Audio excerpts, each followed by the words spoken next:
இன்றைக்கு உரிய நேரத்திலே ஒருவர் மின்சார கட்டணத்தையோ அல்ல நீர் விநியோக கட்டணத்தையோ ஒருவர் கட்டாவிட்டால் அவருக்கு இன்றைக்கு பினால்டி அடிக்கிறாங்க. அது போன்று இப்படியான ஒவ்வொரு பேர்ல நமக்கு என்ன செய்றாங்க, அதுக்கான ஒரு தண்டப்பணமாக போடப்படுது. இந்த இடத்தில் ரெண்டு கேள்வி இருக்கின்றது. முதலாவது கேள்வி, இது வட்டியா இல்லையா என்கிற ஒரு கேள்வி இருக்கு. இல்லை இது அதற்குரிய தண்டப்பணமா என்ற கேள்வியும் இருக்கின்றது. இந்த நேரத்திலே முஸ்லிம்களாக இருக்கக்கூடிய நாம், பேணுதலாக வாழ வேண்டும் என்று விரும்பக்கூடிய நாம், இதில் சந்தேகத்தை விட்டு தவிர்த்து கொள்வதற்கு நாம் என்ன செஞ்சிடணும், உரிய நேரத்துக்கு அந்த பணத்தை கட்டிட்டோம் ஒரு பிரச்சனையும் இல்லை. குறிப்பிட்ட ஒவ்வொருவருடைய வாழ்க்கைக்கும் உங்களுடைய தகுதிக்கு ஏற்ற மாதிரி தான் கரண்ட் பில் வரும். ஒருத்தர் 2000 வரும், 5000 வரும், 10,000 வரும், 50,000 வரும். ஒவ்வொருடைய தேவைக்கு ஏத்தா போல என்ன செய்யுது, கரண்ட் பில் வருது, தண்ணி பில் வருது.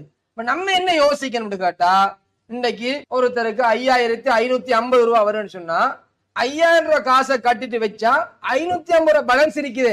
அதுக்கு அடுத்த மாசம் அதுக்கும் என்ன செய்யுது, ஒரு பெனால்டி, ஒரு வட்டி மாதிரி என்ன செய்யுது, அதுக்கு சார்ஜ் போடப்படுதாம். சும்மா தெரியும். நம்ம என்ன செய்யறோம், அது வளமை. இங்க கடன் வச்சாலும் கொப்பியை கொண்டு கொடுத்து 10,000 நாங்க 5 வச்சுக்கோங்க, 5 எழுதுங்க, மறு 5ல இருந்து திரும்ப ஆரம்பி. அது நம்ம பழகிட்டு வளமை.